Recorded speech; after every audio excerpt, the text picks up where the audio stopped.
merci encore de votre fidélité. Très heureux de vous retrouver pour un nouveau numéro de School TV Le Mag. Vous le savez, on est ensemble pendant une demi-heure pour faire le point sur la scolarité de vos enfants. Aujourd'hui, dans Action Éducation, on se focalise pendant 30 minutes sur la guerre en Ukraine et ses conséquences, forcément, sur l'accueil des enfants réfugiés. Plus de 4 millions d'Ukrainiens ont fui leur pays. La tendance n'est clairement pas prête de s'inverser. Bon nombre d'enfants réfugiés sont arrivés en France. Comment s'organise l'école? Irina Capron sort sa loupe dans un instant. Il y a l'adaptation à une nouvelle culture, les apprentissages à l'école, mais quid du suivi psychologique? Quelle structure s'en occupe?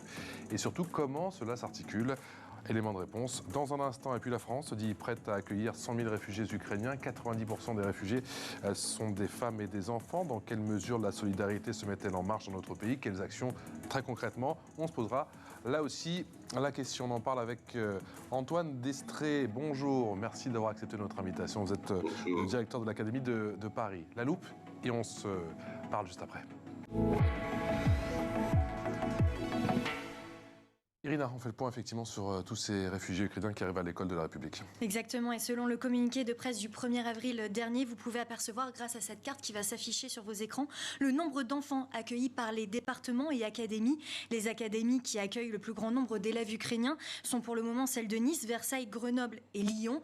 Alors aller à l'école, c'est un droit pour tous les enfants français et étrangers. Plusieurs articles du Code de l'éducation garantissent l'accès à l'instruction à tous les enfants de 3 à 16 ans. Alors tous les acteurs de l'éducation nationale sont donc mobilisés pour accueillir chaque enfant, quelle que soit leur origine, leur situation ou encore leur mode de vie au sein de l'école de la République. Comment la marche, Irina, les démarches, les inscriptions pour les élèves ukrainiens? Alors si l'enfant ukrainien a entre 3 et 10 ans, les démarches pour inscrire l'enfant sont à effectuer auprès de la mairie du lieu d'hébergement. Si l'enfant a entre 11 et 18 ans, la famille peut se rendre directement au collège ou au lycée le plus proche du lieu d'hébergement. Concrètement, même si les petits Ukrainiens ne parlent pas la langue française, ils peuvent être scolarisés? Exactement, et on les appelle les élèves allophones. Un élève allophone est un élève qui vient d'arriver en France et qui parle une, voire plusieurs langues autres que le français.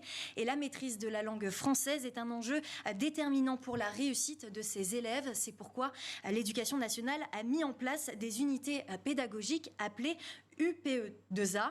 Elles permettent aux élèves d'être inscrits dans une classe ordinaire tout en bénéficiant d'un enseignement renforcé en français. Et ces élèves sont orientés vers les classes UPE2A après avoir passé plusieurs tests? En effet, le Centre académique pour la scolarisation des enfants nouvellement arrivés a mis à disposition des tests pour évaluer le niveau des élèves et leur permettre d'élaborer un cursus personnalisé. Donc ça, c'est pour les élèves ukrainiens. Et pour les profs, ça se passe comment? Alors, les professeurs peuvent suivre sur la plateforme Magistère un parcours de formation, c'est-à-dire que pendant 3 heures, les professeurs auront des pistes d'action, des ressources sur comment accueillir des enfants arrivant d'Ukraine. Ils peuvent également télécharger un document sur le site Eduscol dans lequel ils trouveront des repères, des conseils, mais également des ressources. Et si vous êtes professeur ukrainien pour le ministère de l'Éducation nationale ukrainien, dans le premier ou second degré, que vous justifiez d'un titre ou d'un diplôme de 2 années d'études après le bac, vous pouvez contacter l'académie de votre lieu d'hébergement pour exercer des fonctions dans les établissements scolaires. L'expression orale. Et l'expression orale, je vous le disais, c'est avec Antoine Destré, qui est le directeur de l'Académie de Paris. Merci encore d'être avec nous. Combien d'élèves ukrainiens sont arrivés à l'Académie de Paris? Alors aujourd'hui, on en compte 350, alors qui sont scolarisés ou en passe de lettres. Quand je dis en passe de lettres, c'est que leurs parents se sont manifestés ou des adultes chez qui ils se trouvent, et une partie d'entre eux sont en train de passer des tests. Voilà, donc à peu près près de 200 qui sont déjà en classe et 350 qui sont ou bien en classe ou en passe de lettres. Antoine Destré, cette guerre en Ukraine a-t-elle permis de mettre en lumière justement notre savoir-faire en France en matière d'accueil, à commencer par l'école? D'abord, dire que, pour ce qui est de l'Académie de Paris, mais je pense que toutes les académies sont dans la même situation, on a une vraie habitude à accueillir des enfants allophones, vous l'avez dit tout à l'heure, enfin tout de suite. Pour l'Académie de Paris, nous dans ce qu'on appelle les UPE2A, c'est-à-dire les unités pédagogiques pour élèves allophones arrivants, nous avons 62 nationalités à Paris. Avant l'arrivée des enfants ukrainiens, nous avions 2400 élèves dans les UPE2A. Nous avons fait ces derniers mois 1100 tests. C'est vous dire que voilà, cette habitude nous l'avons et ces UPE2A, nous en avons 55 en école et 80 dans les collèges et lycées.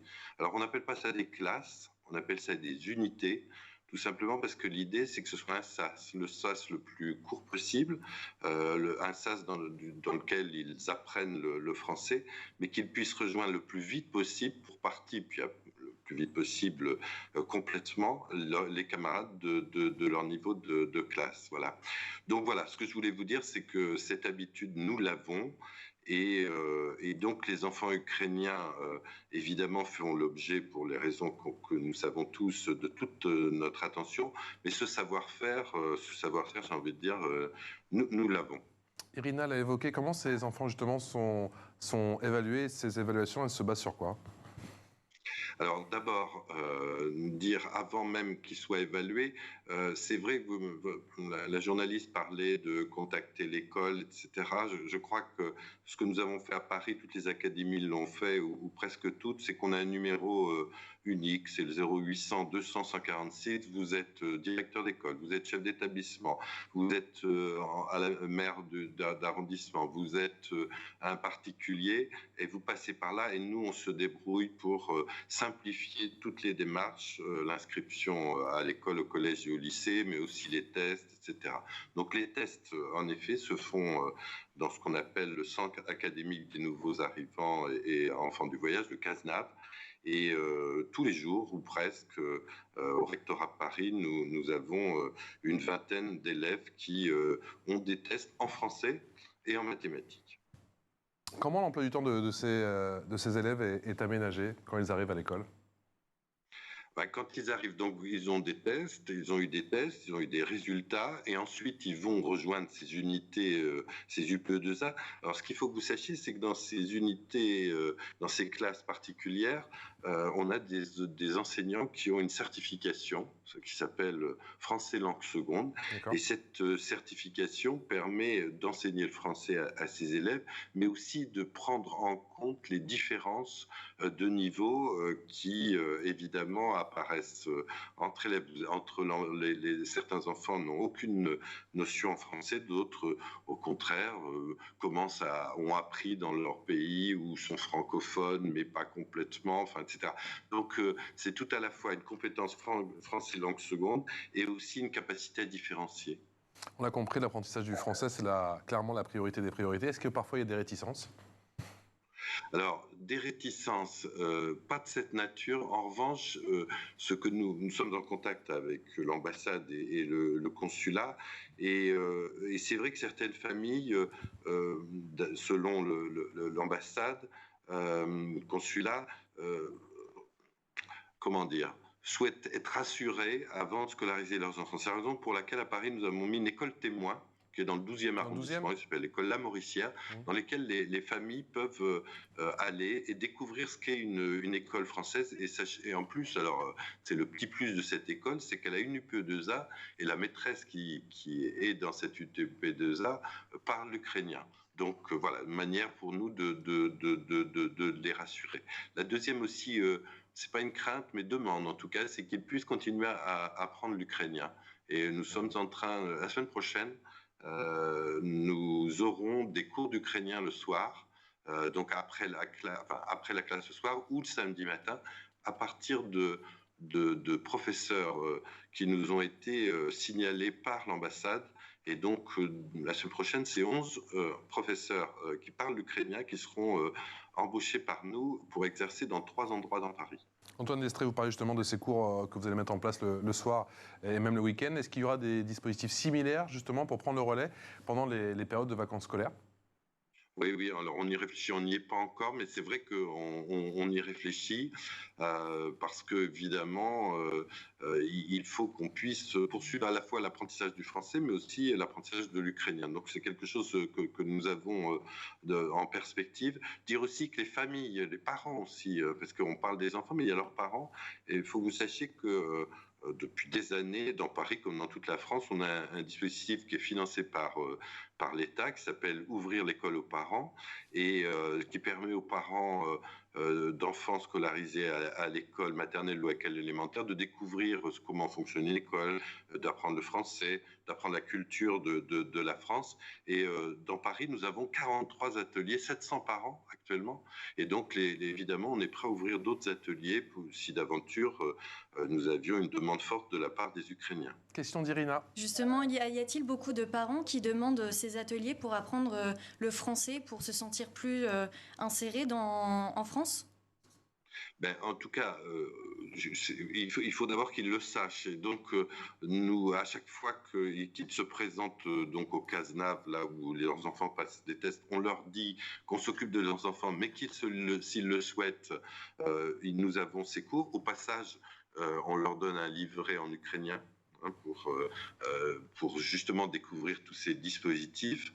Et puis, bien, nous avons fait savoir à l'ambassade et au consulat qu'ils pouvaient être des relais importants pour ces cours pour adultes. Antoine Destré, vous parliez de ces UPE2A, de ces unités. À partir de quel âge on peut y participer ? Alors, les UPE2A, c'est pas en maternelle, ça commence donc avec des enfants d'âge cours préparatoire, c'est-à-dire 6 ans. En maternelle, en fait, je crois qu'on a aujourd'hui une quarantaine d'enfants d'âge maternel dans nos écoles. C'est la magie du jeune enfant de l'enfant très jeune qui avec comment dire l'accompagnement des enseignants, mais aussi des personnels mairie, s'insère très très vite dans les classes maternelles et apprend très très vite la langue. Donc il n'y a pas d'UPE2A pour les tout petits. Là encore, on a cette habitude dans nos écoles, dans nos classes maternelles, d'accueillir des enfants nouvellement arrivés en France. À l'Académie de Paris, il y a combien de professeurs justement qui sont dédiés à ces unités et comment sont-ils formés ? Donc, je vous disais, il y en a 55 UPE2A en école, 80 en collège et lycée, donc ça fait 135. Formés, ils ont une certification, ils suivent une formation, puis à l'issue de cette formation, ils ont leur certification. Vous dire aussi, on a encore de la place, nous à Paris, on a à peu près 470 places encore dans notre UPE2A. Si d'aventure on était confronté à une augmentation, enfin voilà, au point que ça ne suffise pas, puis là je vous dis 470 places, mais c'est réparti sur tout le territoire, on peut en avoir davantage besoin, je sais pas, par exemple dans l'ouest parisien, eh bien nous en ouvrirons. Enfin, on s'est mis en situation aussi de mettre les moyens et les personnels. C'est la raison pour laquelle j'ai adressé un courrier aux écoles et aux établissements la semaine dernière pour repérer tous ceux qui avaient cette certification FLS et qui pourraient participer à ces nouvelles classes. Quelle est la principale difficulté justement pour ces formateurs, pour ces professeurs qui sont dans ces unités, sachant que vous l'avez rappelé, je crois, il y a pas moins de 62 nationalités. Qu'est-ce qu'on fait dans ces cours ? Oui, 62 nationalités. Du reste des enfants ukrainiens, on en avait déjà un certain nombre dans ces classes. Principale difficulté, j'ai envie de dire, bon, des enfants qui arrivent de territoires. Nous avions en début d'année, par exemple, des enfants afghans et qui fuyaient l'Afghanistan et qui étaient dans des situations finalement assez proches de ce que vivent aujourd'hui les petits Ukrainiens. Alors, encore, ça, c'est des enfants qui arrivent de territoires en guerre, donc ça veut dire scolarité, mais ça veut dire aussi accompagnement psychologique. Et donc là encore, nous avons dans nos écoles, nos collèges et les lycées des psychologues de l'éducation nationale et évidemment nous les mobilisons, pas pour tous, mais en tout cas pour ceux qui présenteraient des fragilités. Justement, quel est le suivi psychologique à l'école de la République pour tous ces réfugiés ? encore une fois, on a un maillage extrêmement important. 150 dans nos écoles publiques, par exemple, c'est plus de 150 psychologues de l'éducation nationale qui peuvent être mobilisés autant que de besoin, si nécessaire, quoi, si nécessaire. Bon, aujourd'hui, voilà, c'est une double préoccupation, en effet. C'est le scolaire.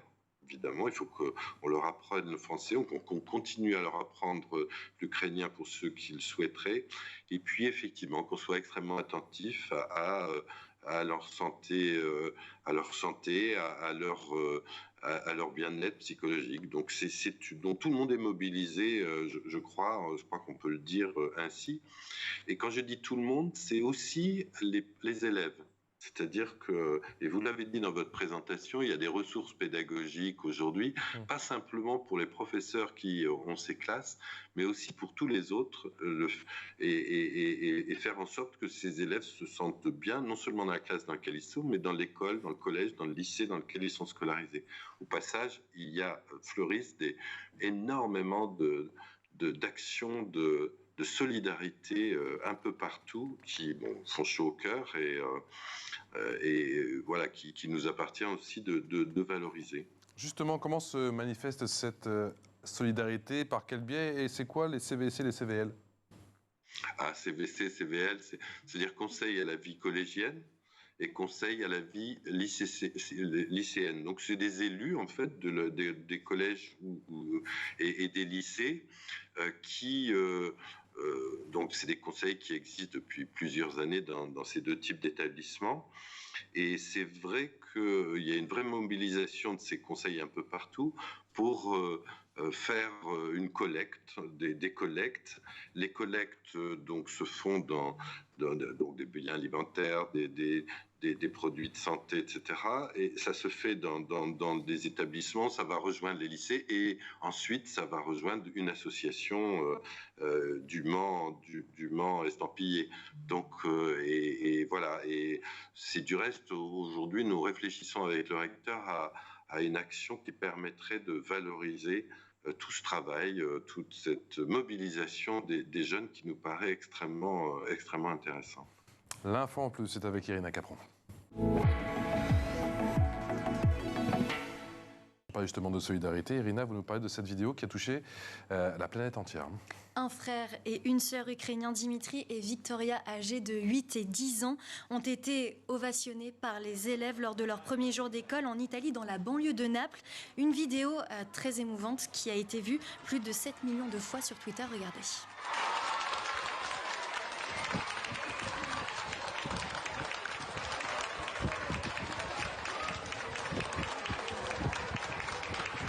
Et justement, Irina, comment se déroule l'accueil des réfugiés en Italie?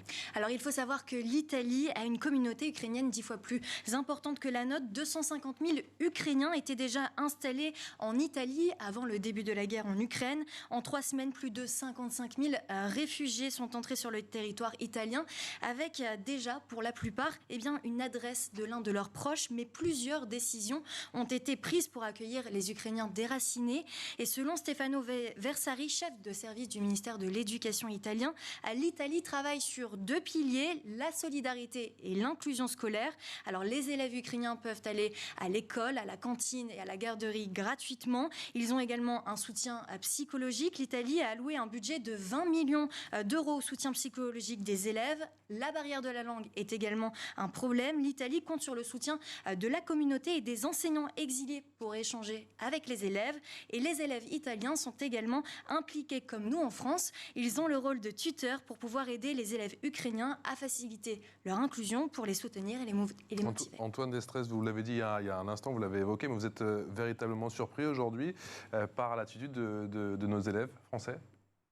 Non, en tout cas, surpris non, parce que c'est vrai qu'on est habitué dans ces CVC et ces CVL à l'engagement des jeunes, mais peut-être par l'ampleur de cette mobilisation. Oui, je pense que et encore une fois, c'est plutôt rassurant. C'est plutôt très rassurant. Et donc dans cette crise, effectivement, cette guerre, plus de 40 jours maintenant, il faut, nous ici en France, notre réponse est de savoir marcher sur nos deux pieds, si je puis dire, solidarité d'un côté et inclusion scolaire de l'autre? Absolument, absolument. C'est en effet, et se dire qu'effectivement, ces enfants qui arrivent et qui doivent être scolarisés, qui doivent être entourés, qui doivent être aidés, eh bien, c'est aussi la possibilité pour les autres d'apprendre la solidarité, la tolérance, le respect, l'histoire aussi. La France est dite prête à accueillir 100 000 réfugiés ukrainiens. On rappelle qu'il y a 90% de femmes et d'enfants. L'école de la République, elle est prête face à cet afflux de jeunes élèves ukrainiens. Oui, oui, enfin, je le crois. Enfin, moi, évidemment, ce que je connais le mieux, c'est la situation parisienne, mais chaque semaine, nous faisons une visio avec le ministère et enfin bon, on sent bien que cette mobilisation dont je vous parle pour Paris, elle existe partout en effet. Et donc oui, oui. Et puis vraiment le ministère est là. Si 18 PE2A il convient d'en créer, eh bien on fera en sorte qu'elle soit créée en effet. L'école, ça reste le pilier de l'intégration. Pardon? L'école, ça reste le pilier de l'intégration.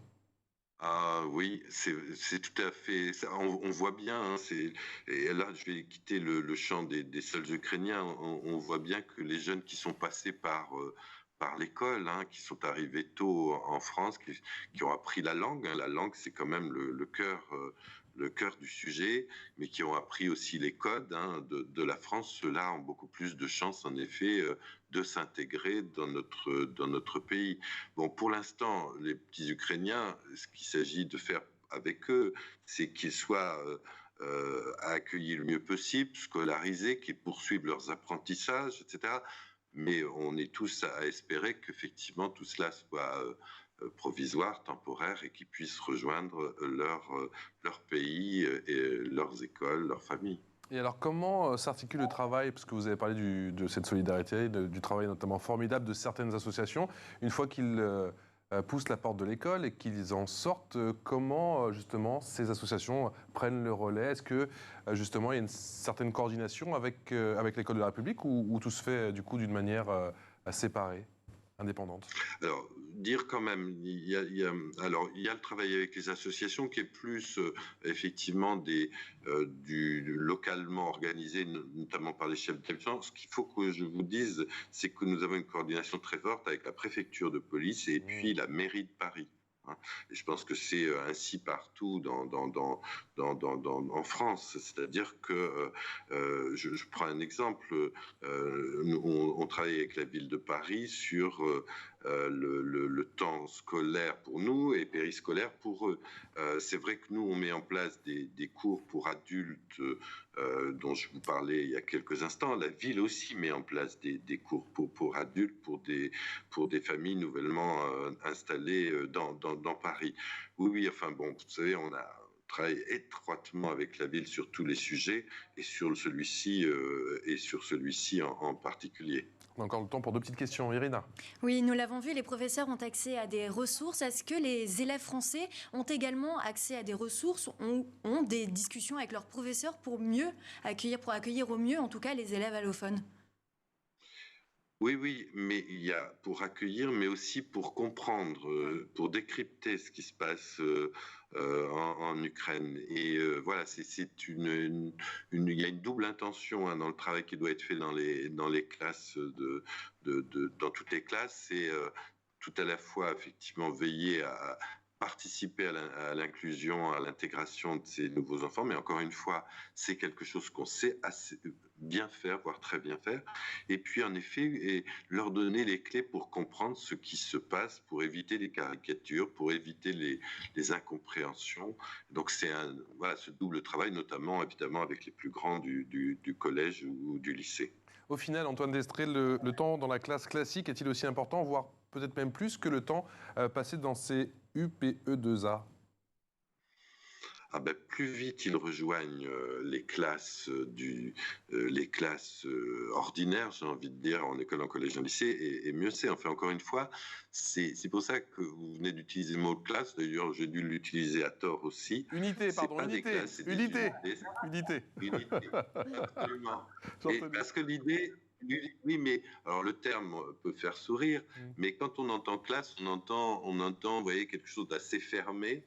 Et c'est tout le contraire de ce qu'on veut faire, en effet. C'est vraiment un sas. C'est pour ça que j'utilisais l'expression sas, parce que l'idée, c'est en effet que très tôt, même avant de maîtriser le français, ils puissent être associés aux cours de sport, ils peuvent être associés aux cours de SVT, peu importe. Enfin, en tout cas, le plus vite possible, ils puissent regagner les autres classes. D'où, effectivement, parce que l'histoire de l'intégration des enfants allophones n'a pas toujours été celle-là, et la France a connu des classes fermées pendant des années. Aujourd'hui, encore une fois, et pour la dernière fois, je vais utiliser le terme SAS. Quel axe de progrès, justement, pour ces unités allophones?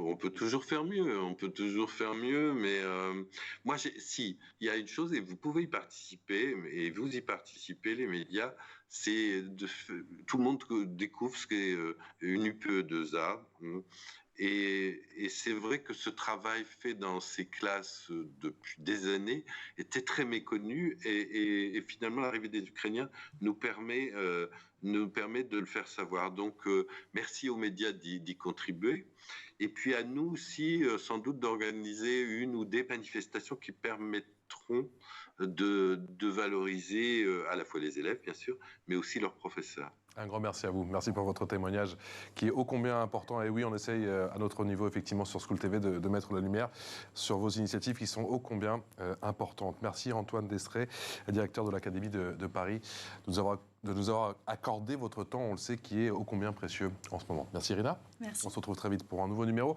de School TV, le MAG sur School TV.